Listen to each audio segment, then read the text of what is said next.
Think of this as your morning cup of coffee and curveballs poured fresh from LakePoint Sports as we bring you piping hot fall action from the baseball village.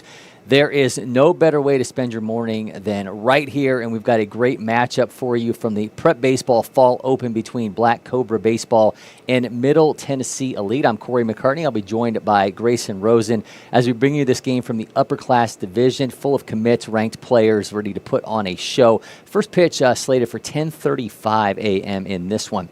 Taking the field today is a familiar face here at LakePoint Sports, and that's LakePoint athlete Gino Goralski, part of our inaugural class along with Dom Rossi and Austin Tambora. Gino hit the cage here at LakePoint Sports to give us a review of the Rawlings Clout AI bat. What's up, guys? Gino Goralski here with LakePoint Sports, and today we're trying out the new Clout AI.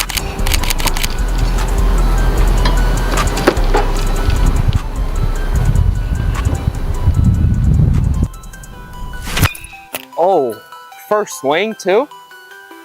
That's the best swing of the day by far. It's somewhat light and it's balanced. Light but medium. Like, it feels medium in the hands, but it swings super light. I actually really like this. Ooh, that was good. That was pieced. Even off the end too. It still seems nice because I caught that off the end. Man, I'm actually a fan of this. Oh, barrel actually feels nice. Oh, that's a bomb. Oh, that's the best swing of the day. Dude, that felt money off the barrel too. That's a bomb. Dude, that's touched. What's up, guys? Just finished out here with the Clout AI.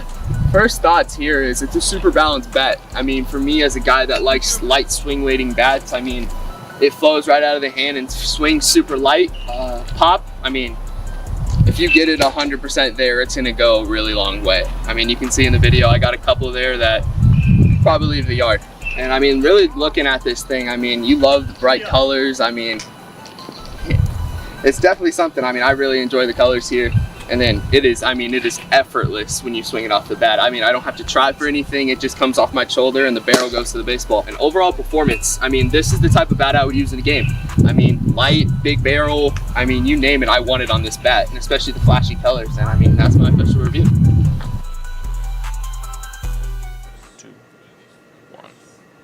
Again, excited to bring you this matchup between Black Cobra Media and Middle Tennessee Elite. This one, again, slated for 10:35 a.m. I've already seen some fireworks out of this Middle Tennessee Elite squad. They beat Georgia Liberty in the 8 a.m. window 15-4. That same Georgia Liberty team will take on Black Cobra Baseball after this one is over with. And some really exciting players in this one. 15 players on the Black Cobra Baseball roster are including state ranking, 7 commits led by Georgia Tech commit Luke Nikowski. They, of course, also have what's been affectionately referred to as the Polish Mafia from their Georgia Jacket days with Luke Nikowski, Chip Goralski, and Chip Glagorski, and Gino Goralski. It's a mouthful. That's why they call them the Polish Mafia. But again, excited to bring you this matchup. 10:35 is our first pitch in this one. We're going to take a quick break here in studio. When we come back, we'll share our Windscreen Factory starting lineups.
As promised, here are the starting lineups presented by the Windscreen Factory. Black Cobra Media will lead things off with Reese Leathers playing second base. Then it's Hudson Newell, the third baseman.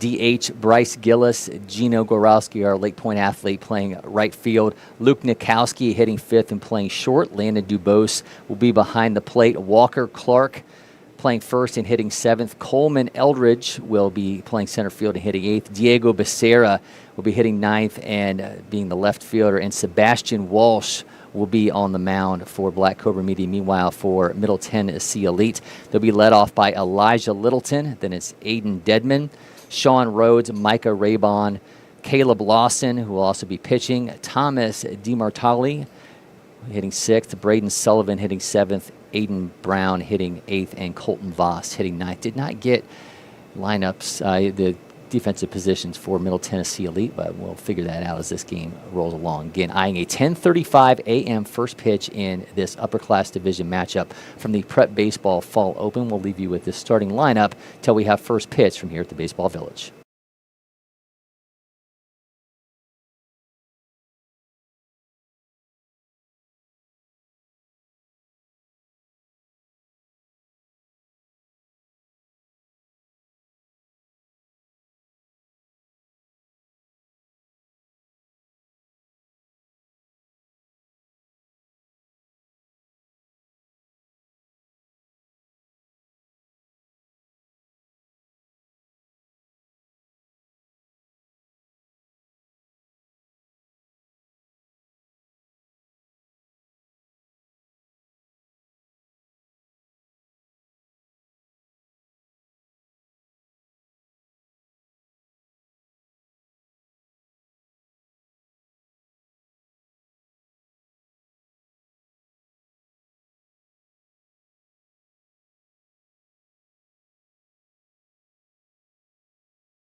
2, 1.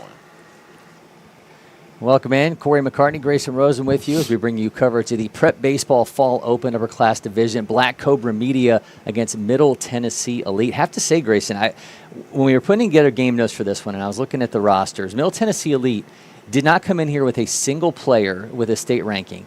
And then they get a 15-4 win in their first game of the day against Georgia Liberty. Yeah, they looked incredible, especially on the offensive side. They just would not stop scoring runs. I think they had an 8-run top of the second that really blew things open. So they kind of slowed down after that, and I think kind of defensively had some troubles closing that game out, which made this game take a little longer. That's why we're delayed by about 40 minutes. But I'm excited to see what they've got, see if the offensive onslaught can continue against a really good pitching matchup that they've got against Sebastian Walsh up on the mound for Black Cobra Baseball. Yeah, I mentioned in the intro that Black Cobra Media comes in with a roster that includes 15 players carrying state rankings, 7 commits in all, led by Georgia Tech commit Luke Nikowski, who will be playing shortstop for them. But when I was walking in today, along with LakePoint athlete Gino Goralski, he told me they only have 9 players today because it's ACT day for so many of the kids here in the metro Atlanta area. So despite the credentials that Black Cobra Media comes in with,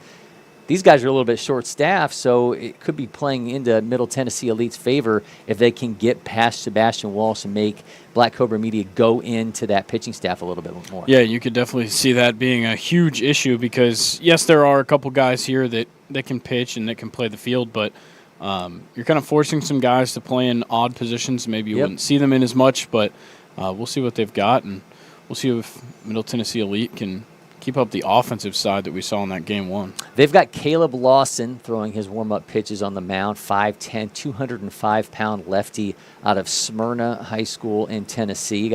We've got him with a fastball around 71 on the profile, also a first baseman. He's going to be facing off against Reese Leathers, standing there off the side of the umpire there and going through his pregame swings. Leathers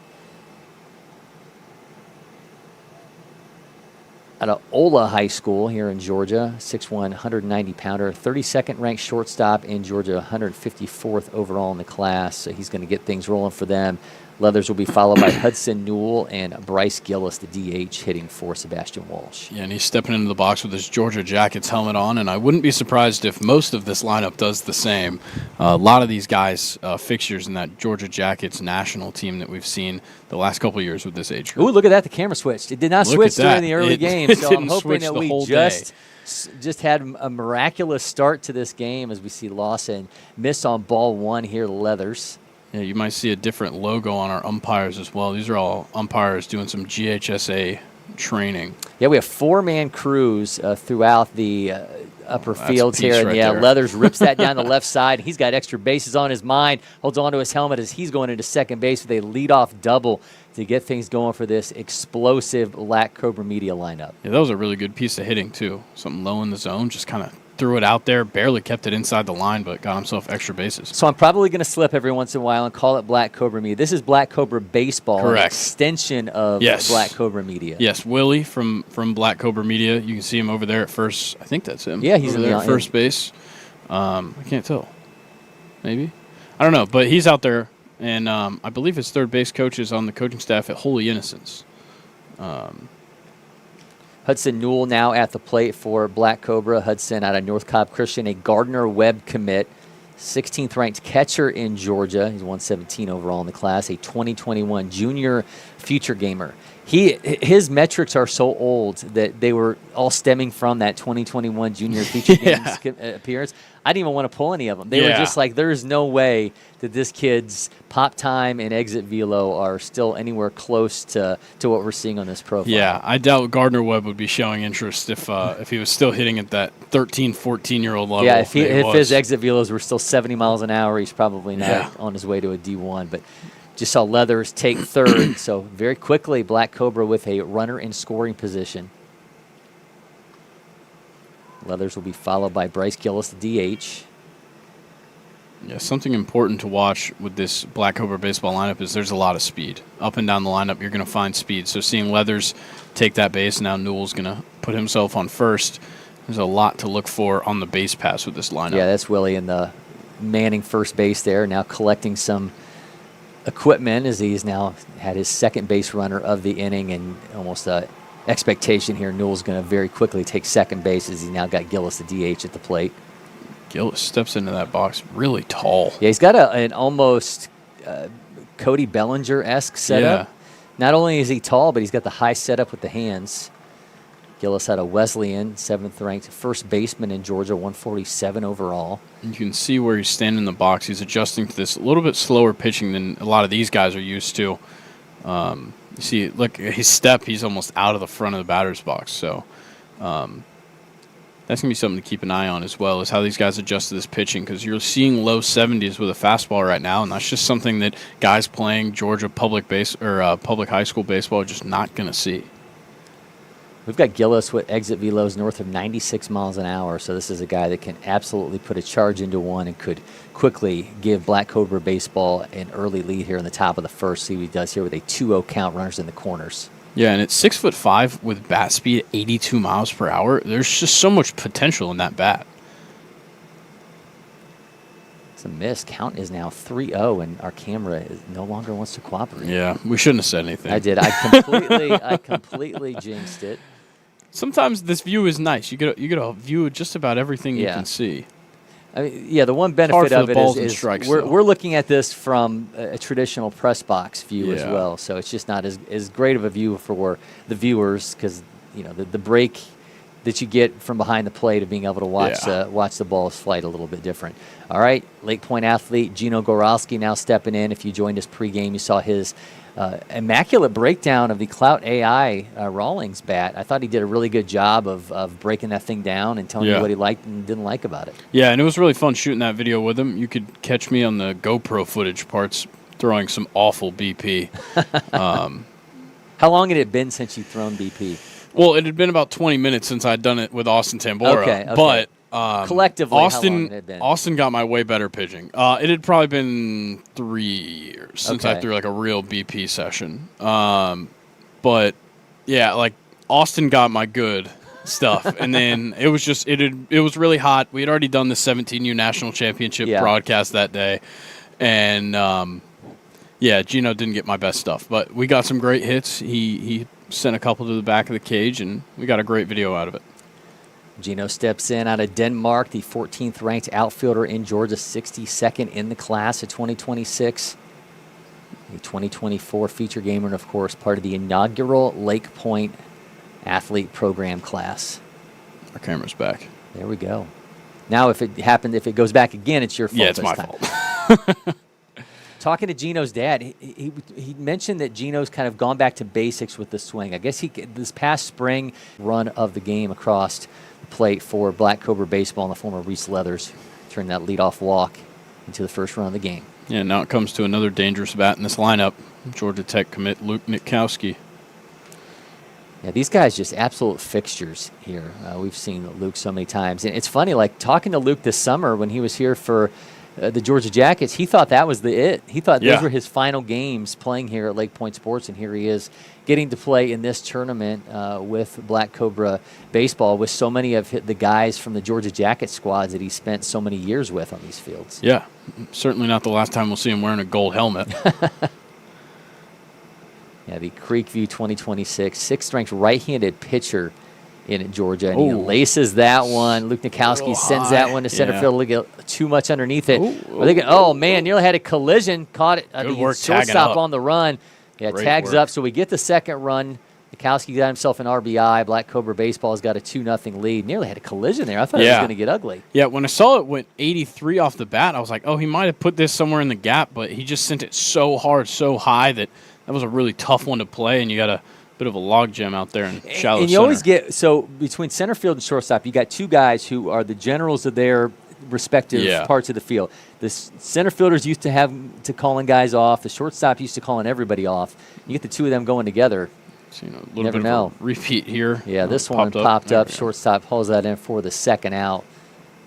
But the lead is 2-0 as we now see Landon Dubose just flied out, and that's going to bring up Walker Clark, the first baseman. Yeah, it's interesting to note that first couple guys in the order showed up really disciplined, drew their walks. Reese Leathers got the early single, but you had 3 straight walks, then 2 outs quickly on early pitches in the at-bat. That was a great time to steal right there. I think there is always the end of it, though, where guys are just like, I don't want to sit there and watch. Yeah. You know, it's like, I mean, you got bases loaded. Why would you not want to watch? He's not throwing hard. I know I can drive something here, and they're just going to maybe go away from a pitch that they typically wouldn't swing at because they're trying to put something in play. 1-0 count here to Clark. Young Harris commit out of South Forsyth, 6'2", 194-pounder. Yeah, he's in a great spot right now to put something in the gap and score 2 runs. He's got him at second and third. 10th-ranked first baseman in the state watches that miss for ball 3.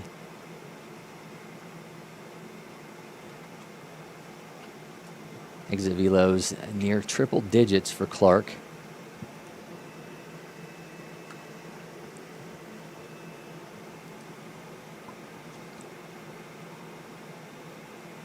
That one's in for a strike. It's been hard to come by for Lawson here in this first inning.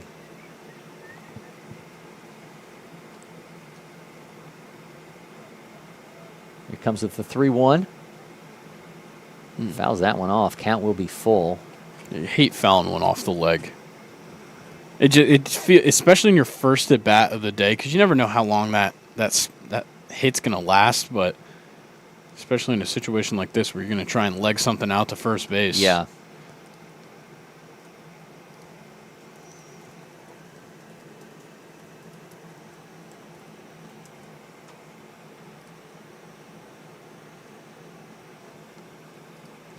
That's a good 3 that you just pulled. Yeah, up right there. I was trying to remember if there was anybody beyond the first 2. As Clark gets that down for a hit. Here comes 1 run. Here comes a second run as Gino Goralski strikes across the plate to make it 4-0 off that 2-run single from Walker Clark. Again, on his way to Young Harris. And, I just pulled up the MLB alumni from Young Harris, and it is a ridiculous list.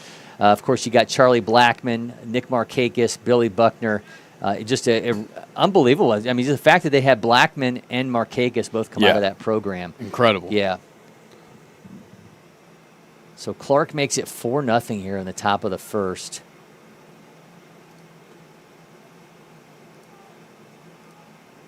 Yeah, that's exactly what he needed to do right there. 2 outs, was patient on it, sent it the opposite way, scored in 2 runs. Now we'll get a look at Coleman Eldridge. Eldridge playing center field today. Late addition to this Black Cobra baseball lineup. It wasn't actually on the roster when we were putting together our game notes yesterday, and then coming here today, and he was added to the lineup, playing center field out of Wesleyan.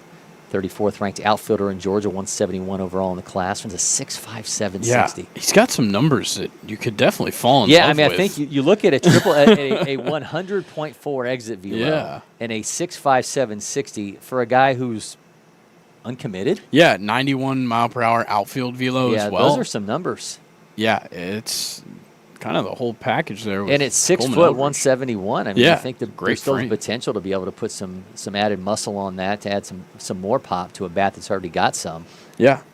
I mean, that's a guy that if you're a JUCO out there and you're looking to fill an outfield spot, certainly got to reach out to. Sometimes I think playing in Metro Atlanta is to these players' benefit and their detriment, because I think sometimes you can have those kind of numbers and almost get lost in the shuffle. Yeah, definitely. Because a program will come down here and they want to look at those guys that are those top-ranked guys of the position, and you don't want to get too ingratiated in just players from this area. You got the rest of the country to scout as well, and I think it can hurt a guy like a Coleman Eldridge that can have those kind of numbers but still remain uncommitted.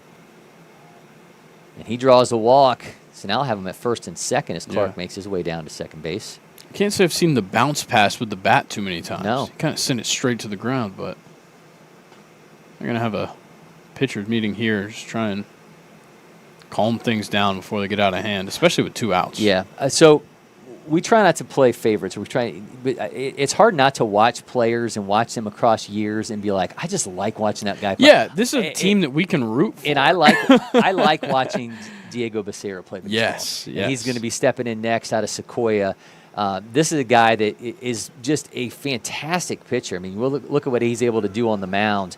Fastball up to 92. He's got a curveball 75, 78, changeup 81 to 84. A 2024 feature gamer. Spent some time with him during the Georgia Dugout Club tournament in February, and I was like, "How are you still uncommitted?" And, and you kind of go back to that same conversation, we were having with Eldridge about guys just getting lost in the shuffle. I think you look at a guy who is 6 foot 180. I think you fall in love with those pitchers that are 6'3", 6'4", 6'5", and I think a guy like Becerra, despite the fact that he's got this insane curveball, is throwing into the 90s. What a scout's able to dream on for a guy who may be done growing is different for a guy who's got that huge frame. Yep. Misses inside to Becerra, but he is on his way to Northwest Florida, so an opportunity for him to go down and play at the next level, build up those credentials, and turn it into who knows what. Because he is a wealth of talent for sure. Yeah, and it's a great JUCO program that recruits well out of the state of Georgia. So excited to see what the future holds for Diego, and excited to see what he can do in this at-bat.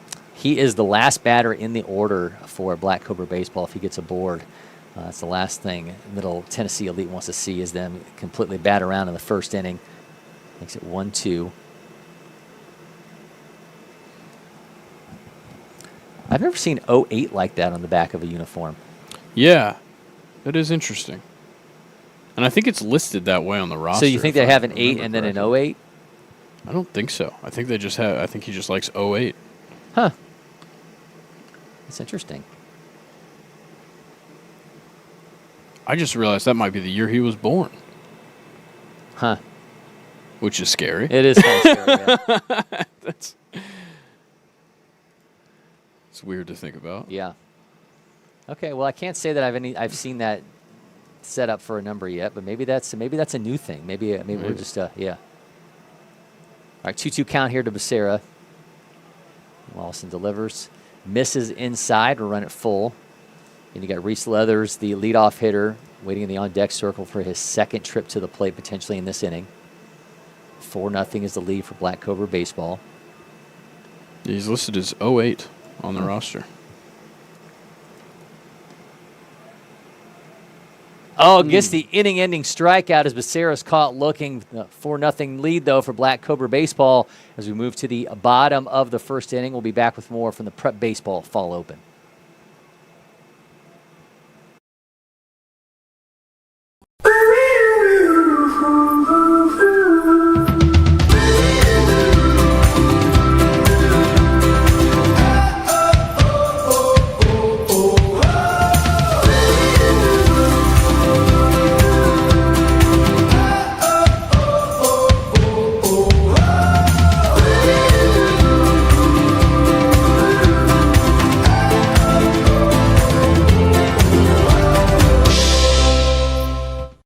First one I picked up, I just liked it the best. And like I said, I tried a lot of different companies, a lot of different models, and I fell in love with Old Hickory for sure.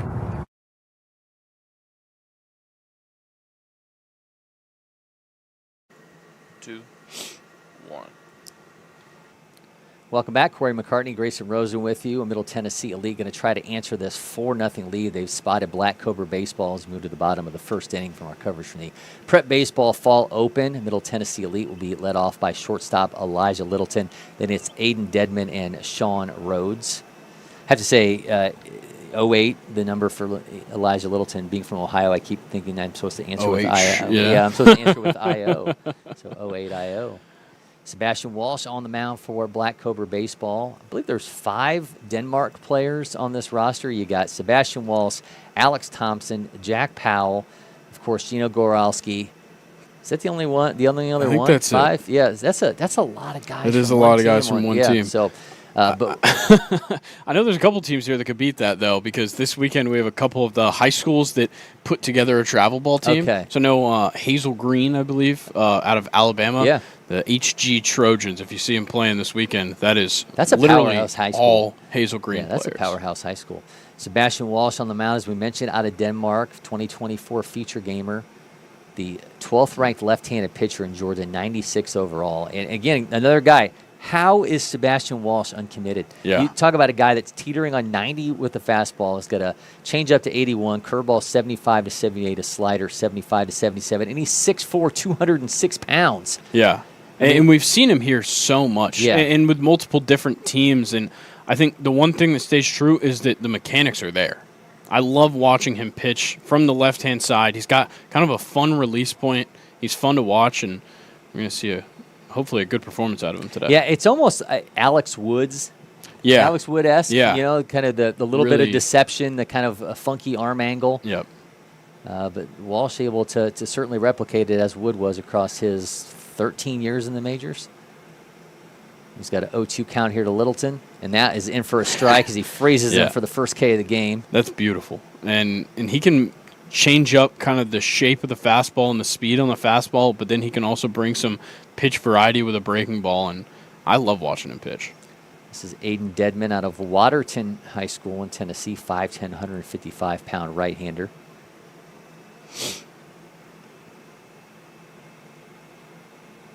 See how Walsh starts him off. Misses high, counts 1-0. Georgia Liberty players starting to take their spot behind home plate as they get ready to play Black Cobra baseball after this one. Dedman with a dribbler Ooh, right over Walsh top of almost Walsh's got head. it. Shortstop can't get to it. It's on its way into center field, and Dedman's got himself a one-out single. Sure, the Georgia Tech coaching staff's just closing their eyes when you see Yeah. Luke Nitkowski lay out like that at That's one of those shortstop. balls where it's just like nobody can get to it. It's like everything happens in slow motion. Yeah. You know, Walsh, despite being 6'4", if he's 6'6", he's probably Yeah. gloving that. Here is Sean Rhodes. Rhodes' That first one's pitch, kinda drops that flared down out in to right right. field. That'll be another hit. So back-to-back singles for Middle Tennessee Elite. Again, they scored 15 runs in their first game. That came off of 9 hits in that win over Georgia Liberty. So certainly took advantage of some free passes, but they were able to get things done with the bat in their hands. And Sean Rhodes steps in, and this is just a big-bodied frame. We have him at 6'1", 175. But that I think can't this be is. right. I think their lineup was backwards because that's number 27.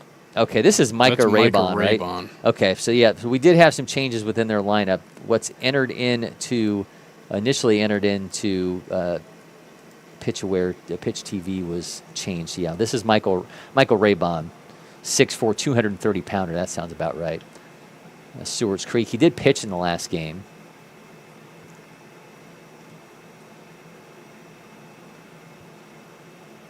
It's a great opportunity for them to fight right back into this game in the first inning. Comes Walsh with the 1-1. This is high. It's now 2-1.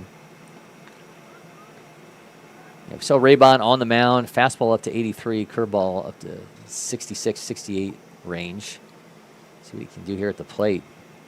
One down. Swings through that. Counts now 2-2. Yeah, there's that breaking ball that I was talking about with Walsh where, and you brought it up, the deception. You really can't see that pitch out of his hand, and you just kind of have to wait on what's going to come. So we'll see what he brings here on 2-2. Yeah, the release, he drops his hand so far down. Yeah. It's like you completely lose sight of the ball until it's coming right out of his hand.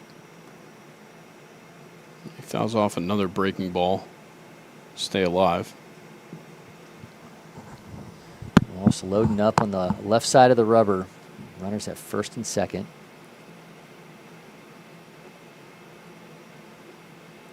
Fouls another off.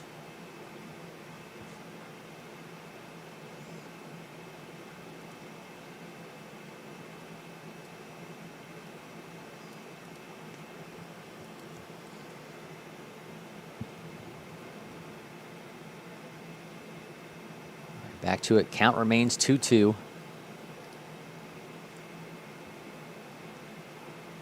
Misses high. It'll now be full. So Walsh one pitch away from allowing Middle Tennessee Elite to answer the bases loaded situation that Black Cobra baseball created in the top of the inning. Got him. Freezes him for the strikeout. Make it 2 in the inning for Walsh. Big K right there as he gets Raybon. And you saw him just totally uptick the velo. You saw an 83-mile-per-hour fastball on the pitch before that, and then runs the radar gun up to 87 too. This is Caleb Lawson, the starting pitcher for Middle Tennessee Elite. That's in for a strike. Yeah, opens him up with a breaking ball on the outside, and I think where Walsh is going to look dominant is against lefties. I think in this setup and what we've talked about with his release point, I think it really favors the lefty-lefty matchup. There's another strike looking. Quickly 0-2. Yeah, Lawson is the only lefty in the lineup for Middle Tennessee Elite.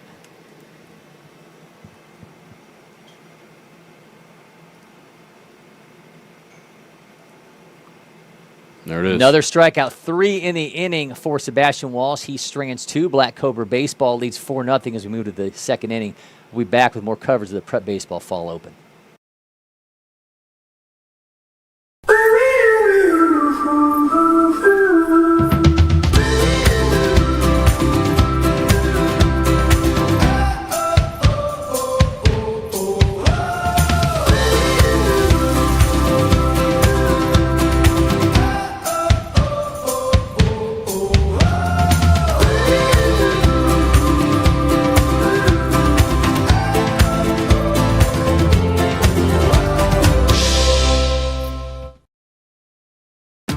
The Windscreen Factory, more than just windscreen. We're a full-service sports facility contractor.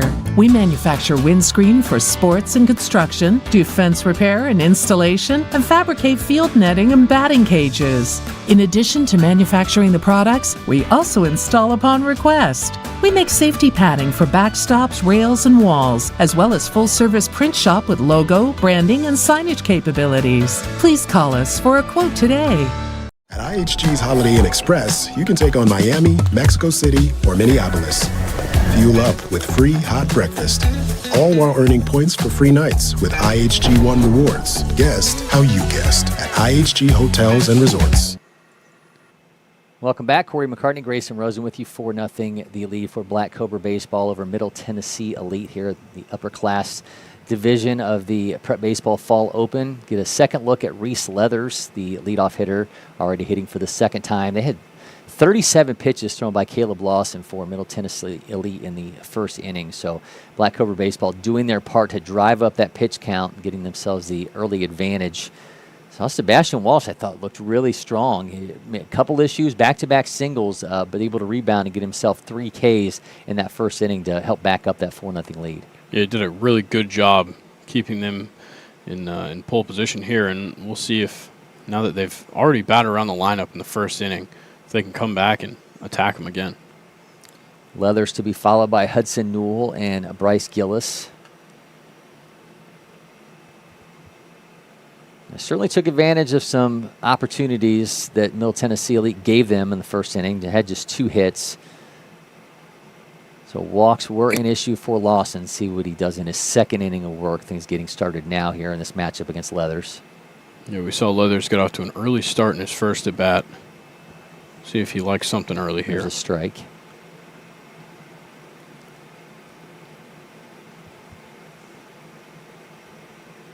Did we have the random baseball pop on the field from another one? Yeah. I think that's the 3rd or 4th one we've already had in this game. So whatever's happening on field 10. A lot of action. Yeah, somebody's creating a lot of foul contact. Swings through that. Counts now 0-2.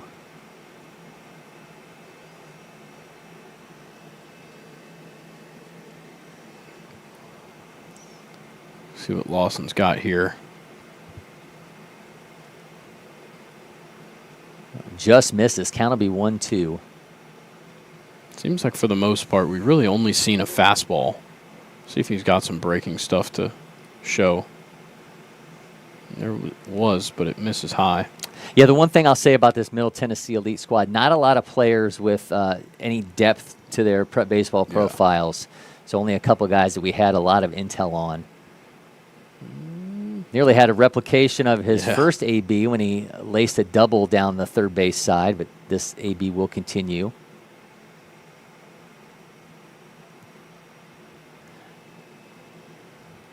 Expecting some rain here in Metro Atlanta as the day wears on, so hopefully knock on whatever this desk is made out of that we run into any issues on this broadcast. I know for our college football fan viewers out there, if you didn't see the Georgia game, got pushed up an hour to 2:30 kickoff against Austin Peay. It almost made, like, in those situations, they should really have, like, mercy rule situations in effect for those games. Yeah, but I think the betting side of the sport, I think, would probably not. Would take a problem with that because I'm sure they would. When they call it for a mercy rule and then they don't hit the over, I'm sure some people would But get some mean messages. But could the betting world have the mercy rule equate to it being the over? Could be. I'm sure that's going to come into play at some point. Especially if college football breaks off into different divisions. Depends on how the TV contracts work out. Because right now, I mean, you could just be like, okay, well, this other game that was scheduled afterwards, we're just going to roll this on ESPN Plus, or we're going to roll this on ESPNU for the start. Like, they already have been doing that for a long time, so I don't think they have a problem with starting a game elsewhere, which does bother some viewers. Leadoff walk for Leathers. I'll bring up Hudson Newell for the second time.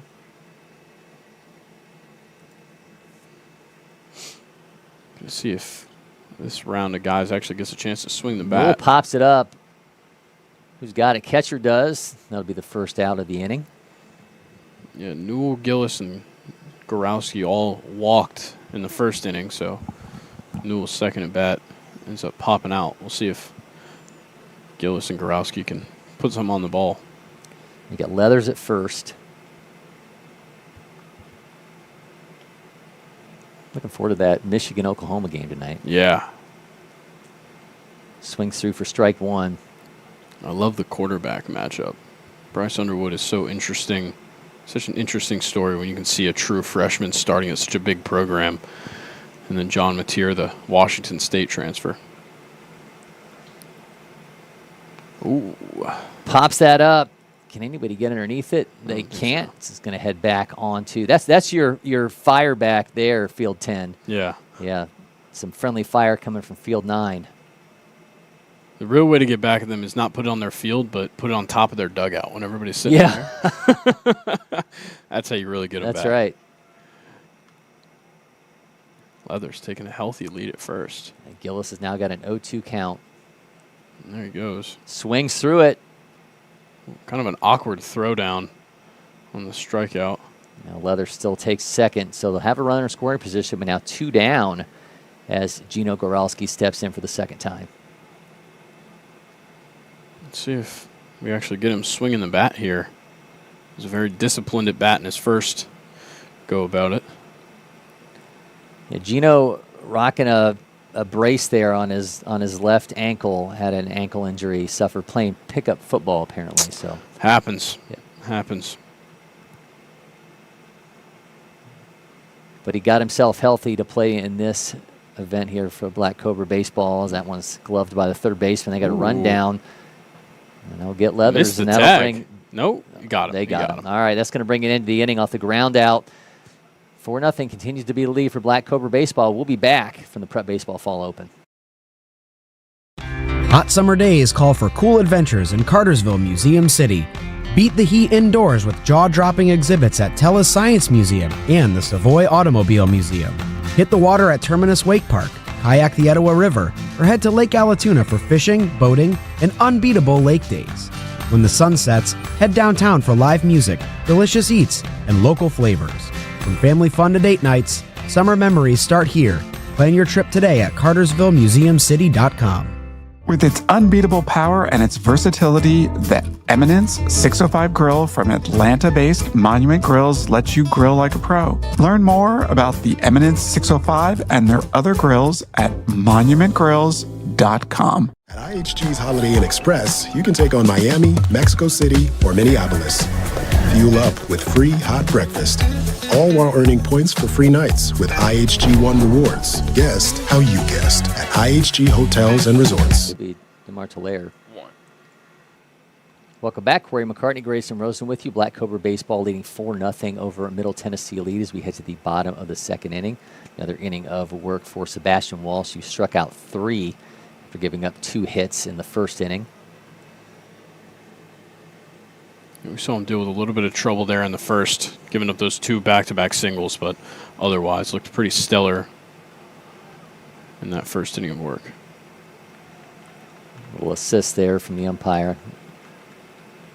I thought he was going to throw it down. I thought we were in position for the throw down as Walsh cleared out, but we'll have it here. Another setup. All right, so the batter that's stepping in has Raybon on the back of his uniform. But 32 would be Colton Voss. Okay, this makes absolutely no sense as we look at what we were given on the lineup and with what's on Aware TV currently for Middle Tennessee Elite.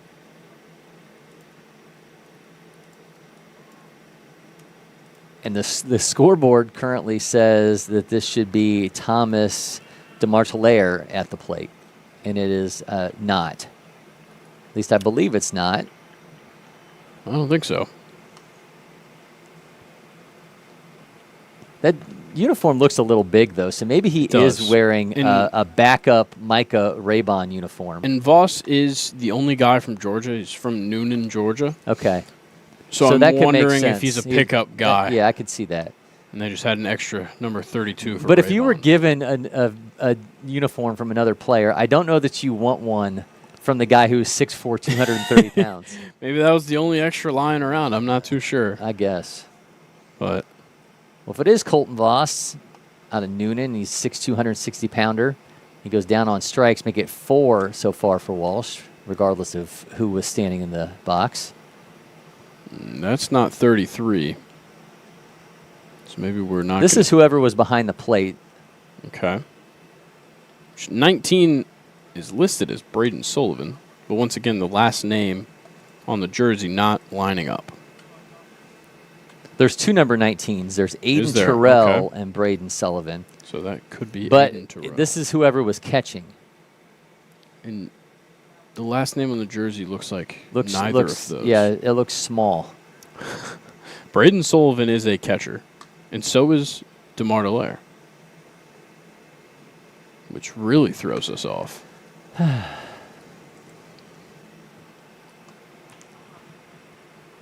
Boy with baseball bat steps into the box. Yep. The baseball player's in the box. Yeah. Nothing worse than being ill-informed when you're going into a broadcast and what you're given off of a lineup, what you're given off of the online rosters. It's infuriating. And then when guys are wearing potentially the wrong uniforms, it just makes for chaos.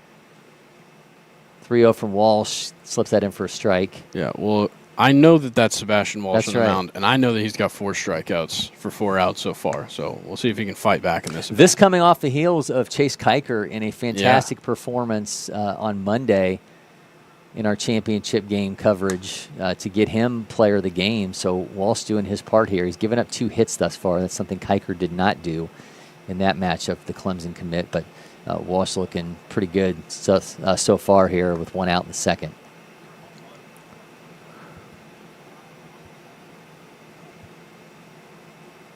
Fouls that off. Done a good job fighting back in this at-bat. 3-0 count early. Forced 2 straight foul balls. Looking at the 7th pitch of this at-bat.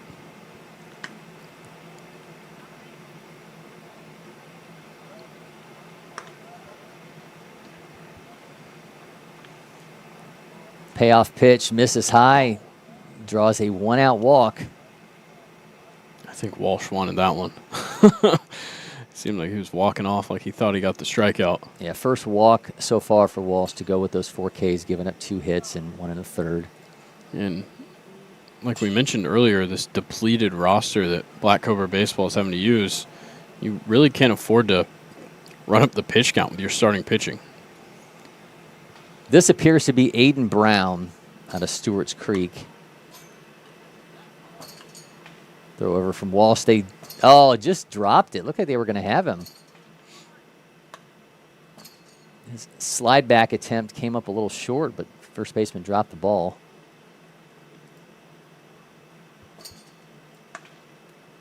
Brown swings through the elevated fastball.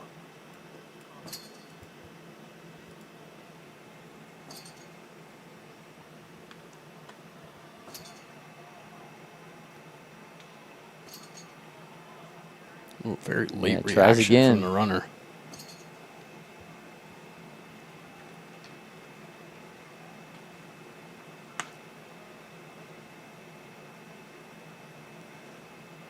Another miss.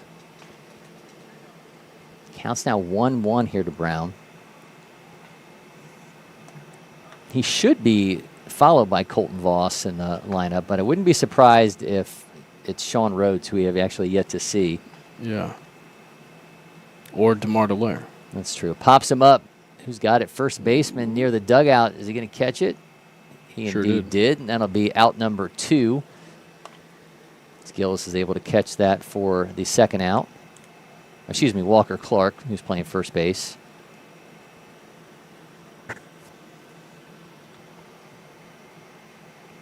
Kind of a late decision to use your courtesy runner. So we don't have a number 18 on the roster. Got it.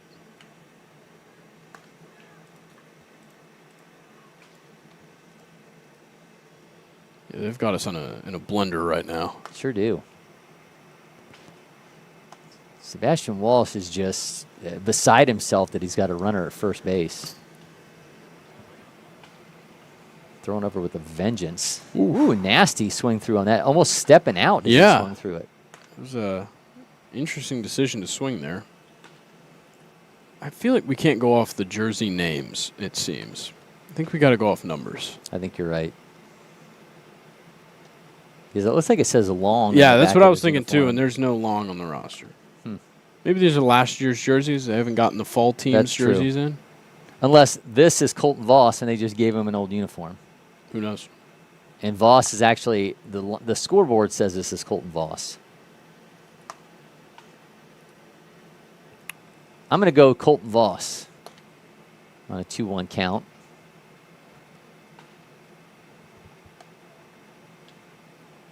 It would make sense. Pick up player, bats last in the order. You don't know where he fits in.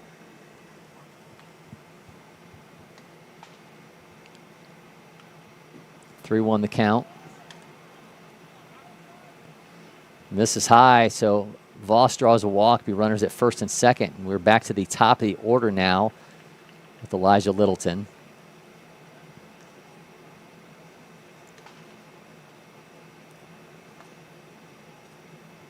So now we know where we're at. Yes. Yeah. This does correspond. I know that's him. Oh, wait. That's right. We need him next to number 10. There you go. That'd be pretty great. It'd look like. Well, if he gets to first base, well, then we'll have it with Walker Clark. But he's not going to get there. He's going to ground out to third. So we're through 2. Black Cobra baseball leading 4-0. We'll be back from LakePoint Sports.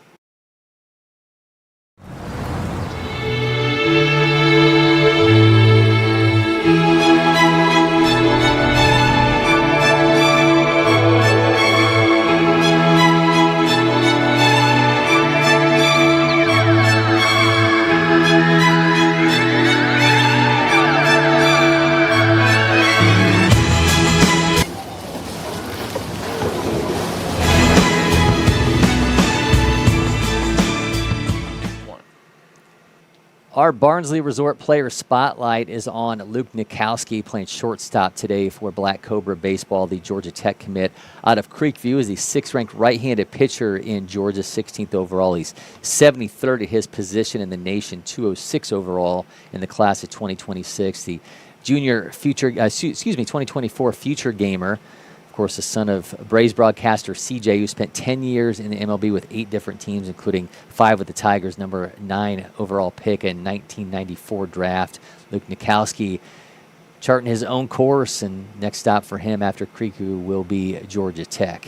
So excited to see what he continues to do here in this one, playing shortstop for Black Cobra Baseball. I was hoping we get to see Luke pitch today, but yeah, I feel like he's kind of shut it down a little bit as the summer wore on, and then what we got out of him. He pitched a lot. He pitched a lot Definitely. during the spring season for Creekview, and then early on in the summer for Georgia Jackets. Yeah, but you never know what this Black Cobra baseball team's going to need today with such a depleted roster. You got to play another game right after this. You probably expect Becerra going in that one? Yeah, I was told Jack Powell is going to be next arm up for Black Cobra Baseball, so we'll see if that's in this game. If Walsh is pitching like this, I mean, he may go complete game. Yeah. So we'll see if Powell then gets game 2 or if Becerra ends up pitching game 2.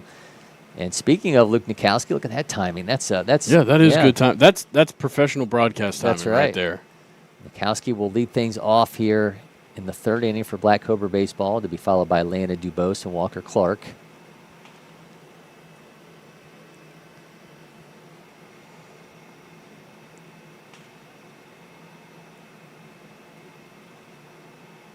First pitch from Lawson is fouled off.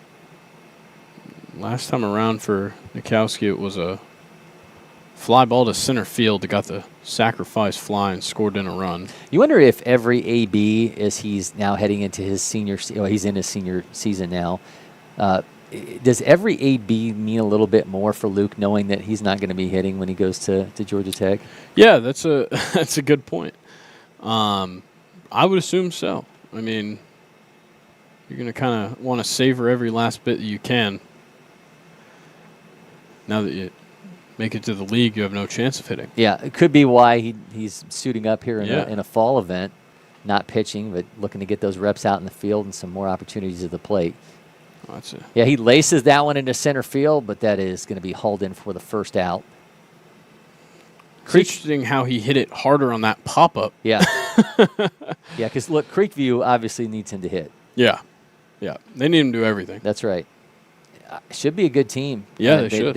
They've kind of been building towards something, so this is going to be a big year for them, potentially lying ahead. But as Mikowski heads to the dugout, we'll now have Landon Dubose, the catcher, at the plate. Dubose had a winder barrow. 5'11", 195-pounder, bats left, throws right.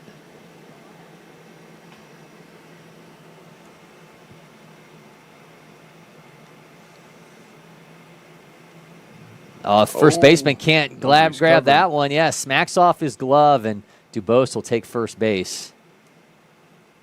Just couldn't glove it. Dubose able to capitalize. Would assume we get a courtesy runner here for the catcher. Let's see. Well, I guess you can't. We only got 9 players. Well, you could go last batted out, right? Yeah. You could get Mikowski over there running for him, but it looks like Dubose is going to run for himself. Bring up Walker Clark. And Willie continues to accumulate goods. I've talked to our partnership team about trying to get that satchel. I think we could get some branding on it. We can make this a thing. Oof. Trying to get Willie to work over there at first base. See if we can see the glove work. I would say between Landon Dubose, who's now at first base, and Chip Glagorski, there may not be a better catching tandem in this event. Pretty tough to come by. If I had to assume Chip, one of our guys that is out for the ACT. Yeah. Yeah, I expected to see him over there when they were in the cages, and then dawned on me that he was probably amongst that group.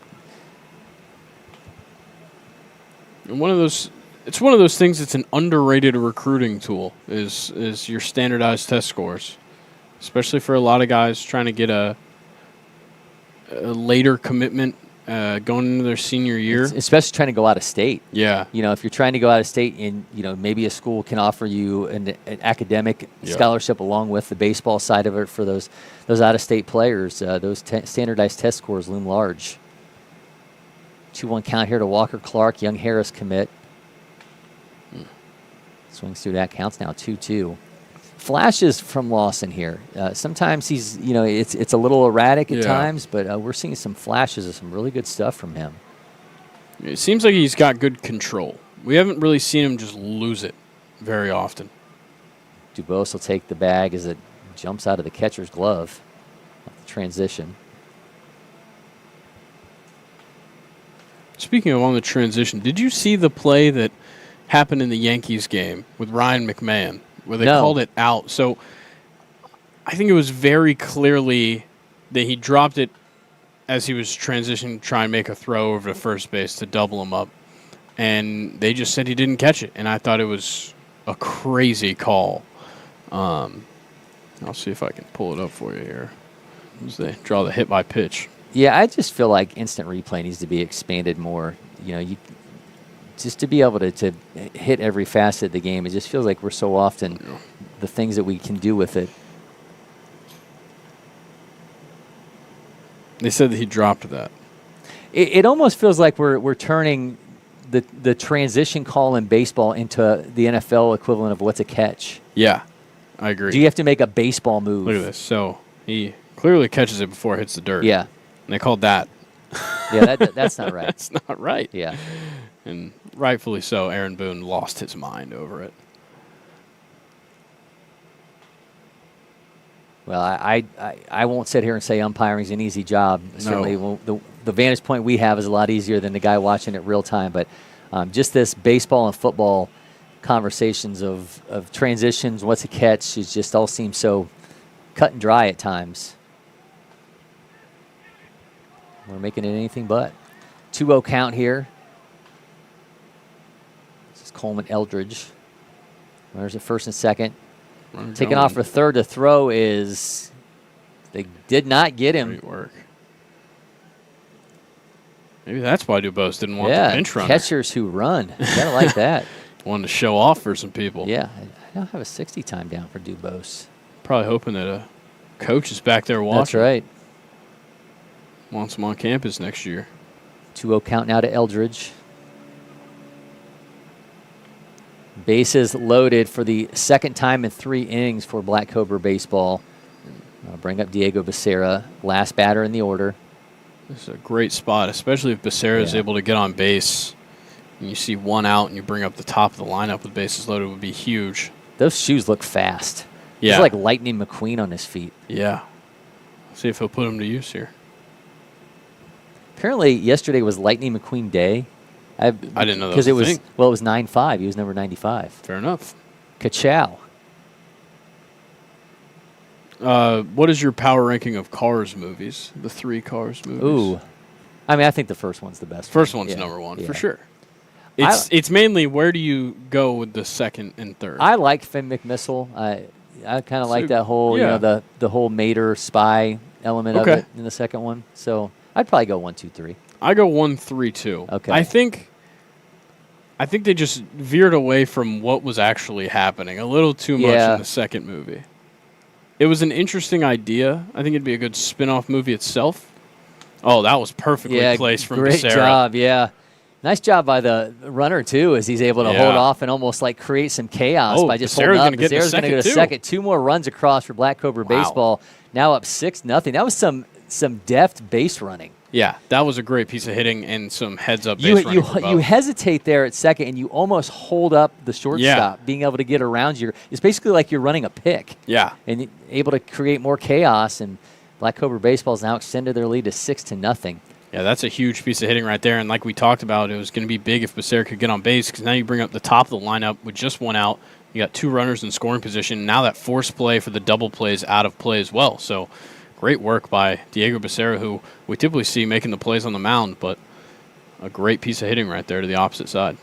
I go back to our Cars conversation, and you talk about the second movie and then getting away. I'm convinced that the only reason, because you have to remember, after the first one, Larry the Cable Guy was a big deal. Oh, yeah. So they wanted that Tow Mater specific story. And I bet the only way they could get him back for the second one is if his character was a bigger part of the movie. And I'll bet that had in the Pixar offices, that conversation was probably how do we get him back? Yeah, because I mean, Larry the Cable Guy did Cars. Yeah. And then I think just thereafter did the Tooth Fairy too. Okay.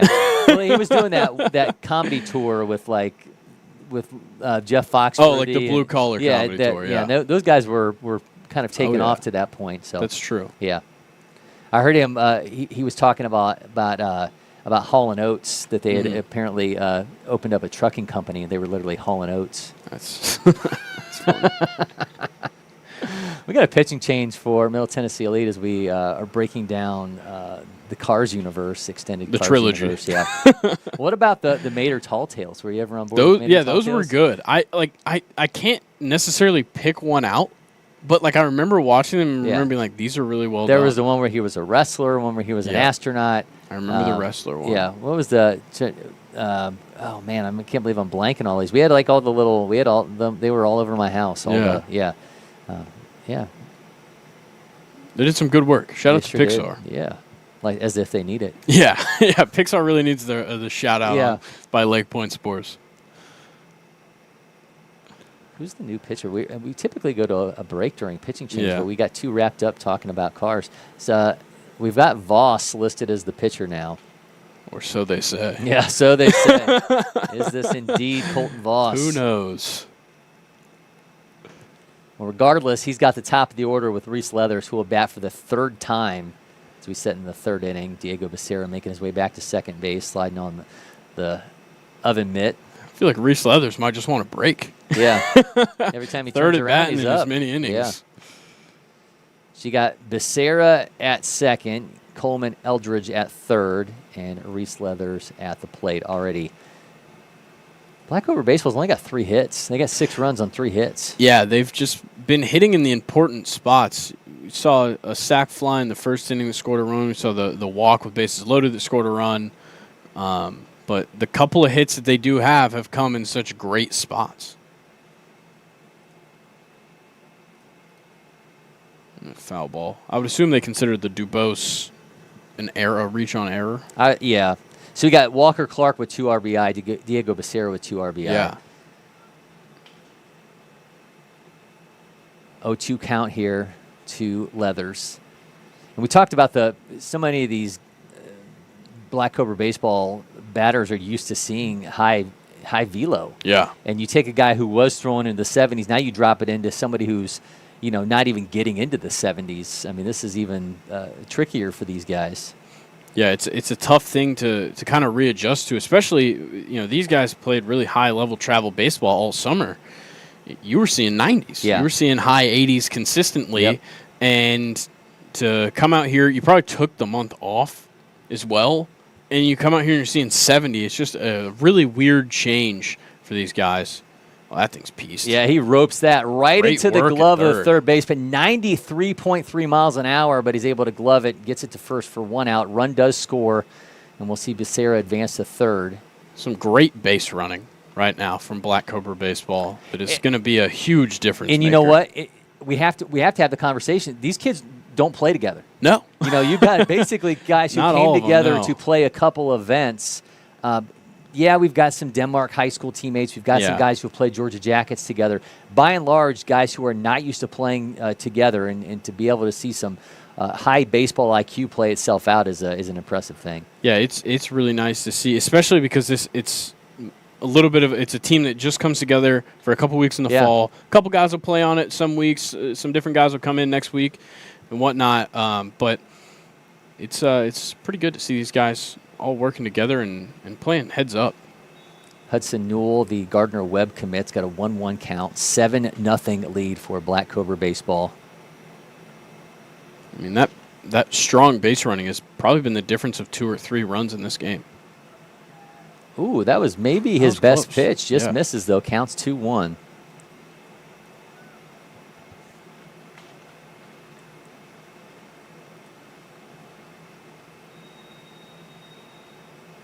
Another pitch from Voss. Newell skies it. Who's got it? Third baseman does. That'll bring an end to the inning. Black Cobra Baseball, though, plates 3 more. They lead 7-0 as we move to the bottom of the third, and the prep baseball fall open.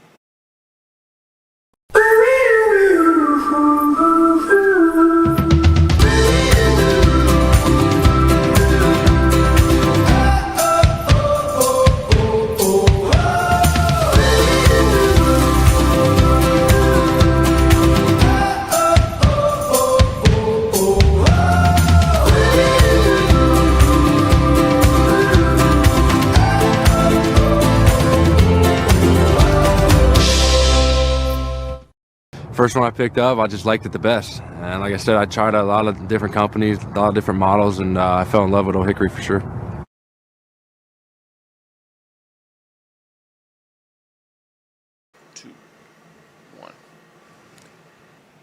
Welcome back. Cory McCartney, Grayson Rosen with you as we bring you coverage of the Prep Baseball Fall Open. A 7-0 lead for Black Cobra Baseball over Middle Tennessee Elite. There's LakePoint athlete Gino Goralski getting it done. Seen some great pitching so far from Black Cobra Baseball with Sebastian Walsh. He's just walked 1, got himself 4 strikeouts, allowed 2 hits through 2 innings, and he's back out for inning number 3. Expected that he's going to have Aiden Dedman lead things off. Now, here's where things got tricky. We thought we had Sean Rhodes batting, and then all of a sudden we saw Micah Raybon. From that end, it looked like Middle Tennessee Elite only batted 8 players. So I don't know. We're gonna see what happens. We're gonna all go watch this unfold together. Yeah. But nonetheless, Aiden Dedman leading things off here in the bottom of the third. And it says Smith in the back his of his jersey says Smith. And that's a different number. Who is this? We thought we had things figured out. Oh, man. We really thought. Chaos. Well, this is somebody. Yeah. Somebody's hitting. Well, and Sebastian Walsh is pitching. They are facing Sebastian Walsh. First pitch, ropes that into right field. Can get the throw over in time? Cannot. So he'll have a leadoff single. Just about the same thing that happened in that second hit that Walsh gave up in the first inning. Just got put to the opposite side and into no man's land. This is the Sean Rhodes portion of the lineup, but he didn't bat the first time around. At least, but this is him. It is him. This is Sean Rhodes, but we didn't see Sean Rhodes bat the first time. So they didn't take an automatic out for skipping somebody in the lineup. Oh, maybe Sean Rhodes had to run to the restroom, or who knows? Maybe he was over at the concession stand. Maybe he was getting some funnel fries are back, so maybe he was over there partaking in those. I might go missing for an inning. Yeah. So, funny story, Shannon Goralski, Gino's mom, was talking to Mark O'Brien, LakePoint CEO, about funnel fries no longer being available at our concession stands. That's amazing. So, Mark puts a call in. Next thing you know, we have funnel fries back, and they're selling out. And that's one added benefit of being a LakePoint athlete. So, Gino's mom, Shannon, coming through got big some time. Sway on the menu. It does. So, if there's something you'd like to see in the menu, pass along word to Gino's mom, and we'll get it taken care of. 2-1 count. That's fouled off. Walk-off burgers coming back. If you could add something to the concession stand menu here, what would you add? Ooh, I got to be honest. I don't know what we already have. I haven't studied it too well. All right, you can. Our menu is actually available on LakePointSports.com. Well, everybody go check that out if you're wondering what we have, and I'll also take a look at the same time. So we have different menus. We have a breakfast menu and a lunch menu. So during the lunch menu, you can get hamburgers. We've got double stack, Nathan's hot dog, smoked sausage, chicken quesadilla, steak quesadilla. We also have chicken tenders, a Big League chicken sandwich. We've got mozzarella sticks, soft pretzels, onion rings, all those things. Ooh, is that going to drop in at center? Nope. No, second baseman's got that one. We got glazed honey buns, apple cinnamon muffin, and then we also have the grab and go items, which you're going to get, your cookies, chips, your stuff like that. Uncrustables. Uncrustables are massive with players, by the way. Talking about that, the Brazil game, that was delayed by weather. That was the Thursday night. The Thursday Cowboys-Eagles game that was delayed by weather. Eagles players were going down and getting Uncrustables from the food stands down there. I think it was last season during training camp maybe where the Ravens put out the stats on how many Uncrustables their team ate. That's great. And it was some unbelievable number. I've never had an Uncrustable. Are you serious? Never had one. Oh, my goodness. I like peanut butter and jelly. They're amazing. But never had an Uncrustable. And I'm kind of weird about them. I like them straight out of the freezer. Warm them up just like in your hands for a couple minutes. Okay. Don't throw it in the microwave. Because, I don't want hot grape jelly. And, an unevenly warmed peanut butter and bread. So, I would rather just, hold it there, sit on it in the car for a couple minutes before you're going to eat it, whatever it takes. Is that one going to get through? Oh, it gets past the first baseman. Raybon got himself a hit. Are they going to score off this one? The throw is going to be cut off by the catcher. Nice job by Dubose. Was backed up by Walsh, but Dubose laying out for that one. Great stop. Saves a run from scoring. 89.6 off the bat of Raybon. Yeah, well-placed hit as well. Yeah. They're going to talk on the mound real quick, but to conclude the Uncrustable conversation, I like it when it's just a little bit cold. Okay. You gotta actually bite through the peanut butter and jelly a little bit. Frozen. Yeah. As somebody who drinks a lot of coffee, I will say, and I say this about every professional stadium, they need coffee bars at these stadiums. I agree. You got to have there should be a Dunkin' or a Starbucks or something everywhere. In every it should be at every single stadium. They should all have it. Yeah, I agree. But I think the other part is that your coffee sales aren't going to do very well for an 8 p.m. start or like a 7 o'clock I don't know. start. There's a lot of people that people would who would drink for decaf, sure. or people who might want iced coffee. Yeah. But, I would think Fenway would have a Dunkin', and You would think. and out in Seattle they'd have a Starbucks. Yeah, you which would think. I hope they have and I don't know this for sure. I should probably look this up. Whether or not they do have a Starbucks in the Mariner Stadium, because they literally have Starbucks branding within the stadium. That's true. So that would be a massive letdown if you were to go there and see the Starbucks logo and be like, I can't go get this thing that you're advertising within my stadium. So does T-Mobile Park have one?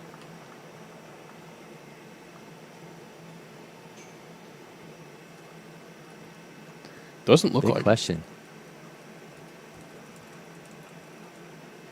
I don't see anything about.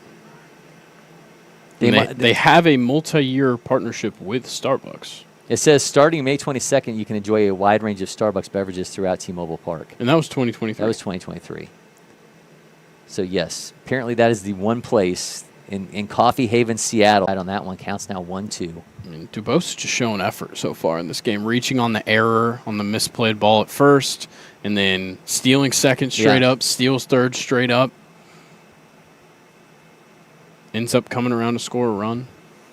Comes Walsh on the 1-2. Ooh, fouls that one what off. happened there? He fouled it Okay. off. Yeah. About to say, it'd be pretty hard for Dubose to just Yeah. lose his glove on a normal pitch.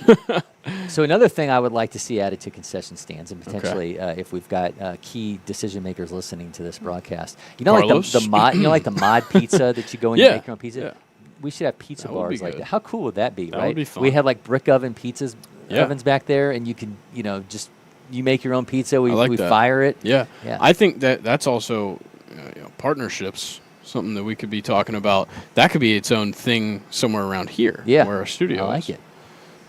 That one is popped up. Is that going to drop down? Oh, lays it out. Did he catch catch that? it at second? What an Wow. unbelievable Oh, catch my at second goodness. base. That was fantastic glove work from Reese Leathers catching that. I cannot believe he caught that. And for the final out of the inning, too. Wow. That was great work right there at second base.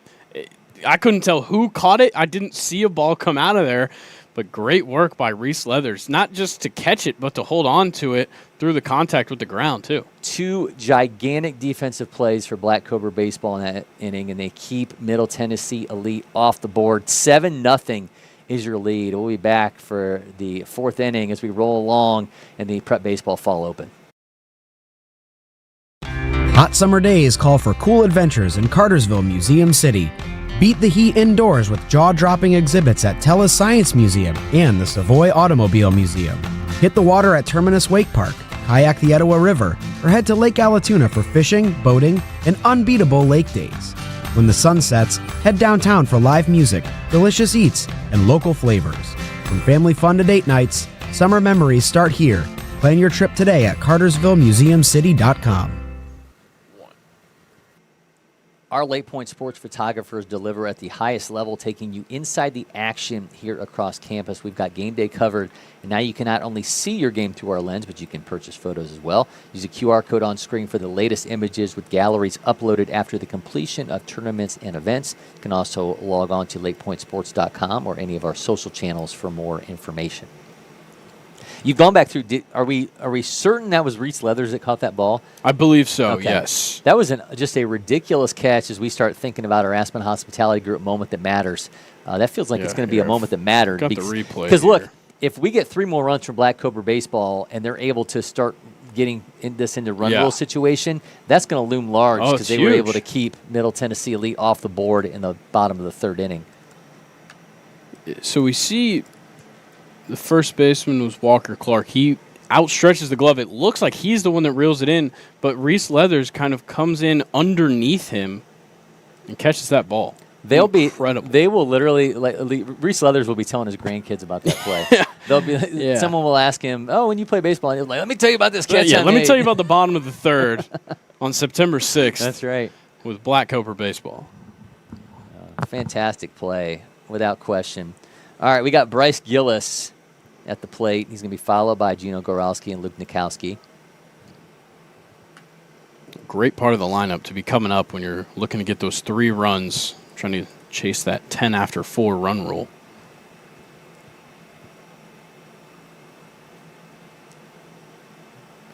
We believe we have Voss on the mound again for Middle Tennessee Elite. The pickup player from Noonan. Gillis with that high setup. Misses arm side.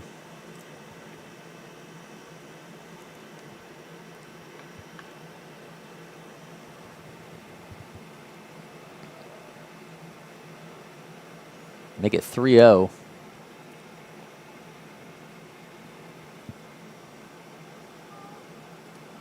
Gillis certainly has a threatening build in that left-handed batter's box. And I go back to Cody Bellinger, but it just reminds me so much of that when you already take a guy who is so tall and then the hands are outstretched as high as they are.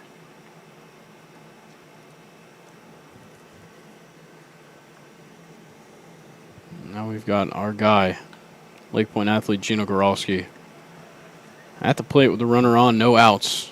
Trying to make things happen here. Oh, puts that one out in play, and that one's going to drop in for the single to right field. Gillis going for third. Yeah, he sure is. Goralski on his way into second. He will be in there.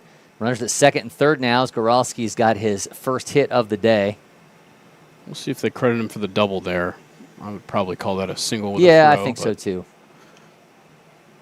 Well, regardless, it's hit number 1 for him, and in total, that's 4 for Black Cobra baseball. They gave him the single. Good work up there in the scorer's booth. We score with integrity here at LakePoint Sports. Yes.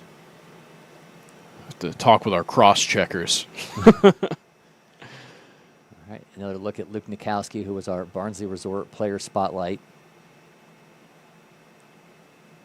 Another great spot for him here. We've seen him pop out to center field twice now. And he's 0 for 2 with an RBI. Even if he pops out to center field again, he might find himself another sac fly. And each run looming large for Black Cobra baseball. That's in for a strike. Count will be 1-1.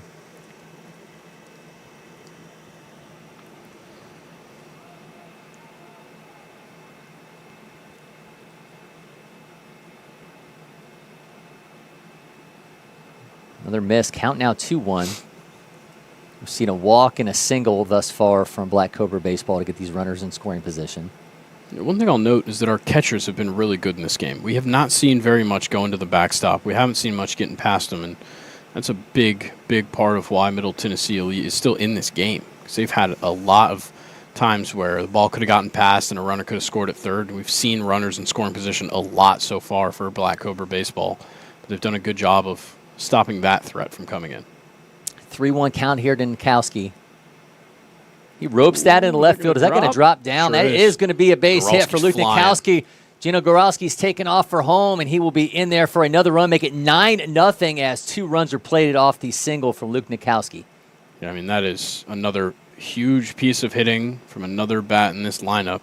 And it's just becoming so regular as we go through this lineup to see guys hitting in big spots. And here's Landon Dubose, who's had a great game to this point. So see if he can continue things. A team-high 3 RBI for Luke Nikowski now. And Dubose steps in, been looking really good behind the plate. Big lead at first. It's such a deliberate windup. Yeah. It's almost begging for Nikowski to get that big lead. And in a position like this, you can play aggressive. No outs. Got a good hitter at the plate. Nikowski's going to go, and Dubose rips that 91.1, a dribble on the ground into right field. Nikowski's going to take off for third. Dubose will be at first. Runners at the corners, and that key 10th run on third base now potentially for Black Cobra baseball. And that's the beauty of the hit and run right there. Nikowski kind of got a weird jump. He really wanted to go quickly. He saw that the ball got swung on and kind of slowed him down a little bit, but still hit the gas, made it to third base, and Dubose put a hard one on the ground that snuck all the way out to the outfield. Walker Clark now up. He's 1 for 1 with 2 runs driven in. Yeah, we saw him with the first RBI hit of the game in that first inning. Looks like Voss just kind of lost that one. Yeah, great job again defensively behind the plate, stopping that from going back, keeping Nikowski at third. And respectively, Black Cobra baseball's catcher, Landon Dubose, advances to second base. Third time he's snagged a bag here. Nobody out here in the inning. 1-0 count here to Clark. He gets a hold of that one. 71.8. That is sky high. Third baseman has it. Camps underneath. He dropped it. So the bases will be loaded. Clark's going to be aboard off that error. Yeah, and with Dubose advancing, no infield fly rule in play with no force outs. So the bases are now loaded for Coleman Eldridge. This is a big spot now for Black Cobra baseball if they're looking for that 10 after 4 run rule. Eldridge is hitless, but he has drawn 2 walks. The late add to this roster playing center field today. First one, right back to the pitcher, throws home. Oh, he dropped it. That's the 10th out. Look at the running from Dubose. Oh, Dubose takes off. Make it 11-0, and they're going to hold. No, the runner's taking off for home. The throw is not going to be made. Make it 12-0. 3 more quick runs for Black Cobra baseball. Absolute chaos. We talked about how great the play had been behind the plate. I'm spitting all over the place. This is just insanity. 12-0 lead for Black Cobra baseball. Oh, my goodness. Man, just a seemingly routine play. Goes right back to Voss. He throws home. Looks like they're going to get the lead runner. Get that key first out. Deny Black Cobra baseball run number 10. And next thing you know, they got 12 and a gigantic lead here in the top of the 4th. We've talked about the hustle and the good base running from Black Cobra baseball and how big it's been for them. That right there was the biggest example you will find. Capitalizing on errors and kind of forcing errors. Being that aggressive makes them think about you all the time, and you're in their head a little bit. That's great work right there. I bet Coleman Eldridge looked up and was like, what just happened? After he got to first base. He probably thought they were going to throw down and try and get him out at first base. All of a sudden, he's standing there, and chaos is ensuing ahead of him. Well, there's nobody out. Diego Becerra's up in the top of the order with Reese Leathers looming. 12-0 lead for Black Cobra baseball. And the thing now is they've built themselves a cushion. If you go to the bottom of the 4th and Middle Tennessee Elite plates a couple runs, doesn't matter. Yeah, and the same goes for your pitching-wise. This is going to be a long break for Walsh, so we don't know what we'll see. We may not see but him. We'll probably see him with this depleted roster that they're rolling with today. That's a good point. But we don't know how the stuff's going to look. It's a long delay. He's been sitting still in the high, mid-80s. We'll see if he can keep that up when he comes back out. But right now, you just got to be thinking about continuing to run it up and make it easier on yourselves as we go on. All right, so Becerra goes down on strikes for the 2nd time. First out of the inning. Reese Leathers rips that one, 89.8. Oh, and just like his first AB, every AB, he's gone down that third base side. Just absolutely annihilated a baseball in his first AB for a double. Seemingly had the same thing happening there, but it goes foul, and so the count will be 0-1. I thought we might have had another one for him right there. It was a close one. That's, once again, an advantage of that 4-man crew. You get as accurate a call as you can find. That's in for a strike. It's now 0-2.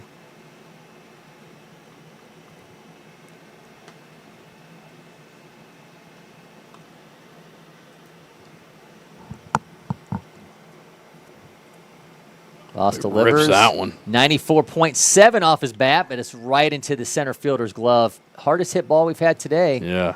And it results in an out. So now 2 down. And go back to that play at the plate. Inning would be over right now. Yep. Yeah, that was a hot shot out in center field. Yeah, maybe they tag up there and get that run, but it's probably 10-0 right now, and we're out of the inning as opposed to it being 12-0 with 2 down and a runner at first. It's a huge difference, and now Hudson Newell's going to come up for his 4th time in this game. Once again, Leathers made his 4th at bat in his 4th inning. And we'll see what Hudson Newell's got here, batting in the 2-hole. Drew a walk in that first inning and scored the 2nd run of the game. Since then, hasn't really been able to show much. Just ripped that into right field. Yep, 59.1. Runner taken off for 3rd. Have him at the corners now with 2 down. Smart move to go ahead and throw it in home.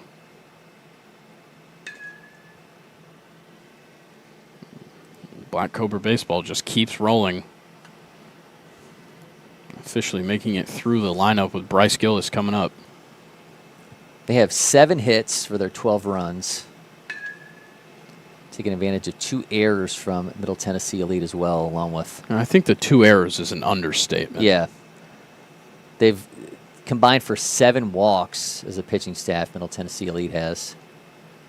Yeah, I mean, 7 walks, 7 hits for Black Cobra baseball. That's fantastic work at the plate. And it hasn't been bad pitching. We saw, especially a lot of those early walks that we saw, it was just good, decisive decision-making at the plate. Comes the 1-0. And this is arm side. Now 2-0 here to Gillis. He's 0 for 1 with 2 walks. He scored twice. The field 10 fly or foul balls have returned.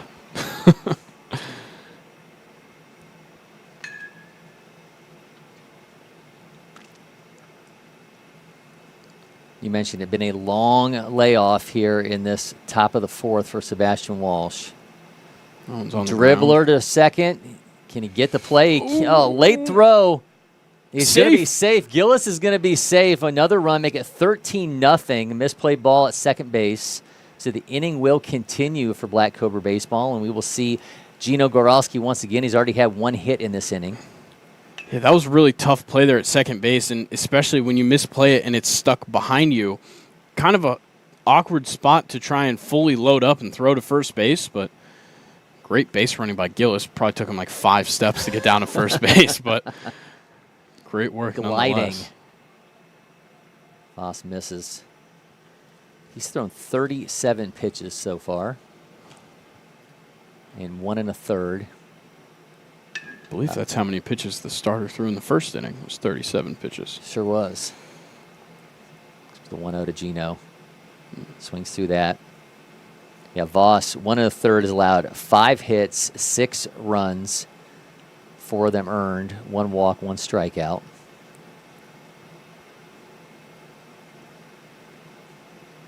There's a 1-1. Make it 2-1.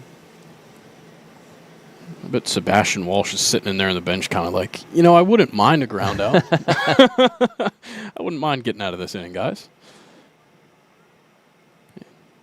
Well, talk about them having just 9 players. Black Cobra baseball's got to play another game after this. They've got Georgia Liberty. Yeah. So as much as we're talking about, you're going to get out of here with a run rule win, you're getting ready for the next one. You're getting ready for the next one. And this is becoming laborious, I guess you could say. Yeah.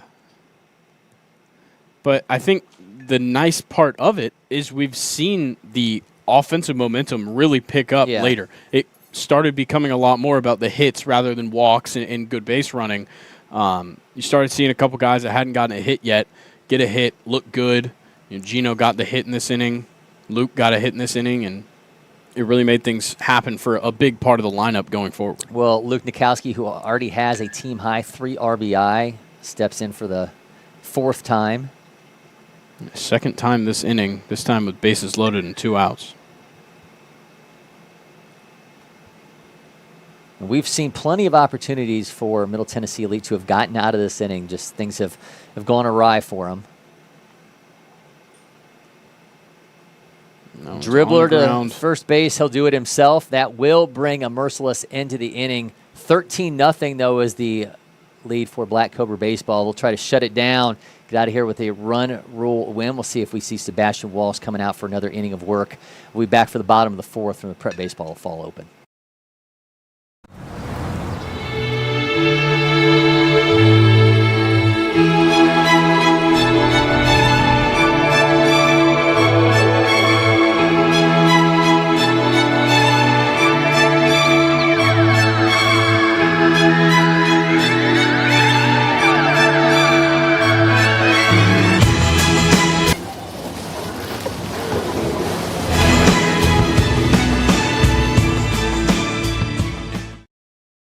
IHG's Holiday Inn Express, you can take on Miami, Mexico City, or Minneapolis. Fuel up with free hot breakfast, all while earning points for free nights with IHG One Rewards. Guest how you guessed at IHG Hotels and Resorts. Sebastian Walsh's day is over. We have a new pitcher for Black Cobra baseball, and that will be Jack Powell, his Denmark teammate, 25th ranked right-handed pitcher in Georgia, 112 overall in the class of 2026. Fastball up to 87, curveball 72 to 76, slider 74 to 76. So Sebastian Walsh's case is over for our IHG Hotels and Resorts Player of the Game. So we'll see what direction we go in on that. Plenty of options in this one, a game dominated by Black Cobra baseball. Yeah, he was fantastic on the mound, and we saw a couple times he'd give up a hit here and there, and I think that's kind of just the nature of his style on the mound, where he's going to give up some hits, he's going to give up some contact, but we also saw some great strikeout stuff with those 5Ks up there on the mound. That's the only thing that Landon Dubose has had any issue with is the transition on the throwdown. He's done that twice. Yeah. Other than that, he has been fantastic behind the plate for Black Cobra baseball. Luckily for him, he hasn't had to deal with too many base runners to throw out. I believe we got Sullivan here at the plate. I think the last name on the back, it might say Elite. On some of them, yes, but some of them it was very clearly a different last name. And this might just say Elite on the back of it. First pitch from Sullivan is fouled. Interested to see how Powell pitches here. He's got a little bit of a cushion, like we mentioned, with those 3 extra runs past the run rule limit. But you'd obviously like to have a dominant final inning and just get out of here. And by get out of here, I mean get ready for your next game. That's right. Counts now 1-1. Working quickly. He heard us. Ready. Yeah, he heard that we were us talking about the funnel fries at the concession stand, and has placed an order that he has to get right after this inning. He's moving. Just missed there. Count's going to be full at 2-2.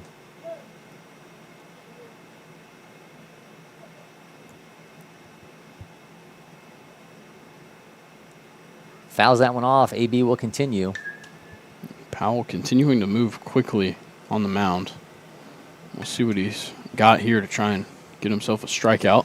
What a roller coaster of a day for Middle Tennessee Elite. You're in this same position the previous game against Georgia Liberty, winning 15-4 and watching, a last inning kind of play itself out, one that they had some trouble getting out of. But now you're on the other end of it here against Black Cobra baseball, losing 13-0, and that one's fouled off. A really defensive at bat right now. Just trying to stay alive.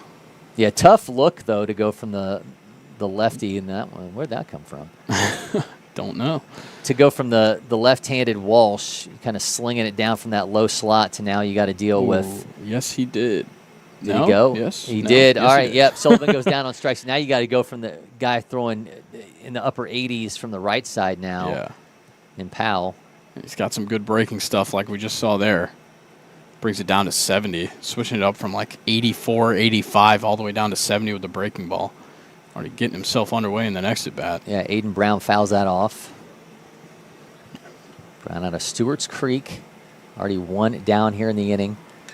The fast-working Powell skips that one in front of Dubose.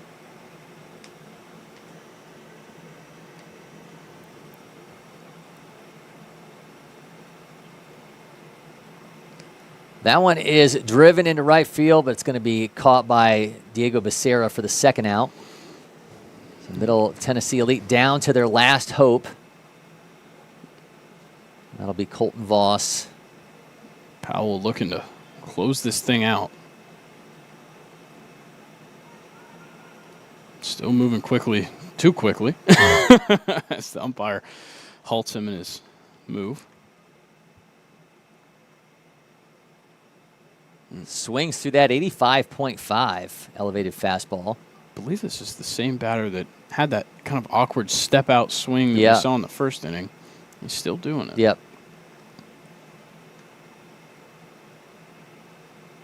Yeah, you almost want to remove the leg kick if the leg kick's going to need to step out. He just did it again. It just totally closes off the outside half of the plate. I'd like to see Powell just attack that spot now. And if you're Dubose, wouldn't you just say, let's just put it in the right-handed batter's box? Yeah, put it in the left-handed batter's box. Another strikeout. Powell slams the door. Black Cobra baseball went 13-0 to get themselves a pool play victory here in the Prep Baseball Fall Open. We're going to take a break here in studio. When we come back, we'll talk Aspen Hospitality Group, Moment That Matters, and the IHG Hotels and Resort Player of the Game, and put a wrap on this one here from LakePoint Sports.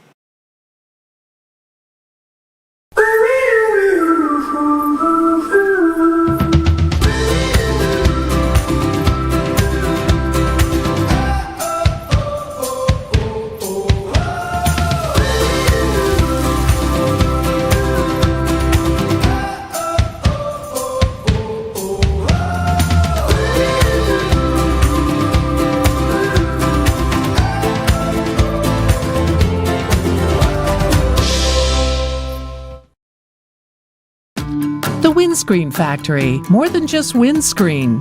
We're a full-service sports facility contractor. We manufacture windscreen for sports and construction, do fence repair and installation, and fabricate field netting and batting cages. In addition to manufacturing the products, we also install upon request. We make safety padding for backstops, rails, and walls, as well as full-service print shop with logo, branding, and signage capabilities. Please call us for a quote today. At IHG's Holiday Inn Express, you can take on Miami, Mexico City, or Minneapolis. Fuel up with free hot breakfast, all while earning points for free nights with IHG One Rewards. Guest how you guessed at IHG Hotels and Resorts. Hot summer days call for cool adventures in Cartersville, Museum City. Beat the heat indoors with jaw-dropping exhibits at TELUS Science Museum and the Savoy Automobile Museum. Hit the water at Terminus Wake Park, kayak the Etowah River, or head to Lake Allatoona for fishing, boating, and unbeatable lake days. When the sun sets, head downtown for live music, delicious eats, and local flavors. From family fun to date nights, summer memories start here.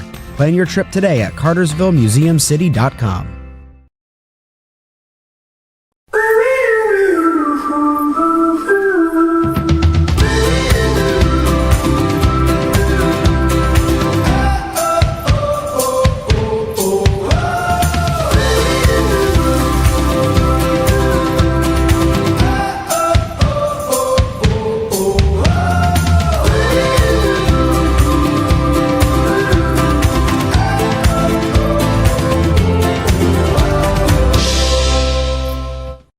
First one I picked up, I just liked it the best. And like I said, I tried a lot of different companies, a lot of different models, and I fell in love with Old Hickory for sure.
Two, one. Welcome back. Cory McCartney, Grayson Rosen with you, putting a bow on a 13-0 win for Black Cobra Baseball over Middle Tennessee Elite.